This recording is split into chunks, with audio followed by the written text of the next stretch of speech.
Item ಯಾವುದೇ ಇರಲಿ try ಮಾಡಿ ಆಚಿ ಚಿಕನ್ ಮಸಾಲಾ. ರೈಲು ಕೆಟ್ಟು ನಿಂತು ನೀಟ್ ವಿದ್ಯಾರ್ಥಿಗಳ ಪರದಾಟ ನೋಡಿ. ಇಲ್ಲಿ ಇಂಥವೆಲ್ಲ ಸಮಸ್ಯೆಗಳು ಶುರುವಾಗ್ತವೆ. ಜೊತೆಗೆ ಏನಾಗುತ್ತೆ, ಈಗ ಲೇಟ್ ಆಗಿ ಹೋದ್ರೆ ಒಳಗಡೆ ಪ್ರವೇಶ ಬೇರೆ ಇರಲ್ಲ. ರೈಲು ಕೆಟ್ಟು ನಿಂತಿದೆಯಂತೆ, ನೀಟ್ ವಿದ್ಯಾರ್ಥಿಗಳು ಪರದಾಡ್ತಾ ಇದ್ದಾರೆ ಪಾಪ. ನೆಲಮಂಗಲ ತಾಲೂಕಿನ ಸೋಲೂರು ಬಳಿ ರೈಲು ಕೆಟ್ಟು ನಿಂತು ಬಿಟ್ಟಿದೆ. ಯಶವಂತಪುರದಿಂದ ಸೊಲ್ಲಾಪುರ ಕಡೆ ಸಾಗುತ್ತಿದ್ದಂತ ರೈಲದು ತಾಂತ್ರಿಕ ದೋಷದಿಂದ 1 ಗಂಟೆಯಿಂದ ನಿಂತಲ್ಲೇ ನಿಂತಿದೆ ರೈಲು. ಇತ್ತ ಹಾಸನದಿಂದ ಯಶವಂತಪುರ ಕಡೆ ಬರ್ತಾ ಇದ್ದಂತ ರೈಲು ಕೆಟ್ಟು ನಿಂತ ರೈಲು ಬದಲಿ ಟ್ರ್ಯಾಕ್ ಇಲ್ಲದೆ ಕಂಗಾಲಾಗಿದ್ದಾರೆ ಈಗ ಪಾಪ. ರೈಲಿನಲ್ಲಿ ಬೆಂಗಳೂರಿಗೆ ನೀಟ್ ಪರೀಕ್ಷೆ ಬರೆಯೋದಕ್ಕೆ ಬರ್ತಾ ಇದ್ದವರು ಕಂಗಾಲಾಗಿ ಹೋಗಿದ್ದಾರೆ.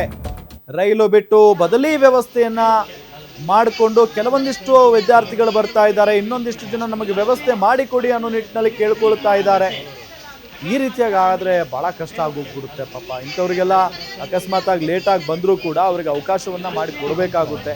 ಈಗ ರೂಲ್ಸ್ ಏನು ಹೇಳುತ್ತೆ, ಲೇಟಾಗಿ ಬಂದವರಿಗೆ ಪ್ರವೇಶ ಅಂದರೆ ಪರೀಕ್ಷಾ ಕೇಂದ್ರದ ಒಳಗಡೆ ಪ್ರವೇಶ ಇರೋದಿಲ್ಲ, ಆ ರೀತಿಯಾಗಿ ರೂಲ್ಸ್ ಇದೆ. ಬಟ್ ಈ ರೀತಿಯಾಗಿ ಅಂದರೆ ಟ್ರೈನೇ ಕೆಟ್ಟು ನಿಂತು ಬಿಟ್ಟರೆ ಇನ್ನು ಪಾಪ ವಿದ್ಯಾರ್ಥಿಗಳು ಹೆಂಗೆ ಹೋಗೋದಕ್ಕೆ ಸಾಧ್ಯ?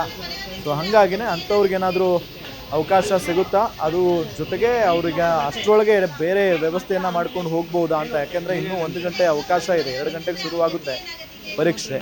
ಸೊ ಹಾಗಾಗಿ ಇನ್ನೂ 1 ಅವರ್ ಟೈಮ್ ಇದೆ. ಅಷ್ಟರಲ್ಲಿ ಏನಾದರೂ ಬರ್ತಾರಾ ಅನ್ನೋದೊಂದು ಇದ್ದೇ ಇದೆ. ಯಶವಂತಪುರದಿಂದ ಸೊಲ್ಲಾಪುರದ ಕಡೆ ರೈಲು ಸಾಗ್ತಾ ಇತ್ತು. ತಾಂತ್ರಿಕ ದೋಷದಿಂದ 1 ಗಂಟೆಯಿಂದ ನಿಂತಲ್ಲೇ ನಿಂತ್ಕೊಂಡ್ಬಿಟ್ಟಿದೆ ಆ ರೈಲು. ಇತ್ತ ಹಾಸನದಿಂದ ಯಶವಂತಪುರದ ಕಡೆಗೆ ರೈಲು ಬರ್ತಾ ಇತ್ತು. ಈಗ ಎದುರುಗಡೆ ಕೆಟ್ಟ ನಿಂತಂಥ ರೈಲು ಏನು ನಿಂತ್ಕೊಂಡಿದೆಯಲ್ಲ, ಬದಲಿ ವ್ಯವಸ್ಥೆ ಇಲ್ಲ, ಬದಲಿ ಟ್ರ್ಯಾಕ್ ಇಲ್ಲ. ಸೊ ಹಂಗಾಗಿ ಆ ಕಡೆಯಿಂದ ಬರ್ತಾ ಇದ್ದಂಥ ಟ್ರೈನ್ ಕೂಡ ಮುಂದೆ ಹೋಗೋದಕ್ಕಾಗಲ್ಲ. ಇದೇ ವಿಚಾರಕ್ಕೆ ಸಂಬಂಧಪಟ್ಟಂತೆ ಡೀಟೇಲ್ಸ್ ಕೊಡ್ತಾರೆ ನಮ್ಮ ರಿಪೋರ್ಟರ್ ಮೂರ್ತಿ ಸಂಪರ್ಕದಲ್ಲಿದ್ದಾರೆ. ಮೂರ್ತಿ, ಎಷ್ಟೊತ್ತಿಗೆ ಈ ರೈಲು ಕೆಟ್ಟು ನಿಂತಿರೋದು? ಯಾವ ಟ್ರೈನ್ ಅದು? ಜೊತೆಗೆ ವಿದ್ಯಾರ್ಥಿಗಳ ಪರಿಸ್ಥಿತಿ ಹೆಂಗೆ, ಬರ್ತಾರಾ ಅಥವಾ ಏನೋ ಬೇರೆ ವ್ಯವಸ್ಥೆ ಮಾಡಿಕೊಟ್ಟಿದ್ದಾರಾ?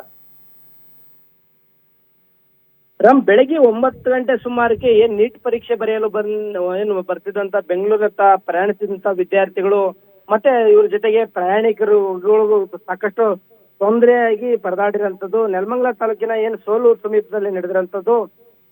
ಯಶವಂತಪುರದಿಂದ ಸೊಲ್ಲಾಪುರ ಕಡೆಗೆ ಹೋಗ್ತಿದ್ದಂತ ರೈಲು ಏನಾಗುತ್ತೆ, ತಾಂತ್ರಿಕ ದೋಷದಿಂದ ಟ್ರ್ಯಾಕ್ ನಲ್ಲೇ ನಿಂತ್ಕೊಂಡ್ಬಿಡ್ತದೆ, ತಾಂತ್ರಿಕ ದುರಕ್ಷದಿಂದ. ಹಾಗಾಗಿ ಅದೇ ಒಂದು ಟ್ರೈನ್ ಅಲ್ಲಿ ಹಾಸನದಿಂದ ಯಶವಂತಪುರ ಕಡೆಗೆ ಬರ್ತಿದ್ದಂತ ಮತ್ತೊಂದು ರೈಲು ಈ ರೈಲು ಮುಂದೆಗಡೆ ಹೋದ್ರೆ ಆ ರೈಲು ಬರ್ತದೆ.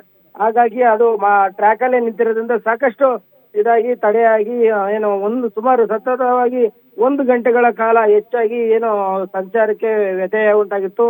ಹಾಗಾಗಿ ಈ ಒಂದು ವಿಷಯ RPF ಗೆ ಮತ್ತೆ ರೈಲ್ವೆ ಇಲಾಖೆಗೆ ಗೊತ್ತಾಗಿ ಇಮಿಡಿಯೇಟ್ ಆಗಿ ಬದಲಿ ಒಂದು ಇಂಜಿನ್ ಅನ್ನ ಈ ಒಂದು ಟ್ರ್ಯಾಕ್ ಗೆ ತಗೊಂಬಂದು ಆವಾಗ ಆ ಟ್ರೈನ್ ಅನ್ನ ಬೇರೆ ಟ್ರ್ಯಾಕಿಗೆ ಮಾಡಿ ಕ್ರಾಸಿಂಗ್ ಮಾಡಿ ಅಲ್ಲಿಂದ ಮತ್ತೆ ಬೆಂಗಳೂರಿಗೆ ಇದನ್ನ ಯಥಾ ರೀತಿಯಲ್ಲಿ ಒಂದು ಮೂವ್ಮೆಂಟ್ ಮಾಡಿರೋದು.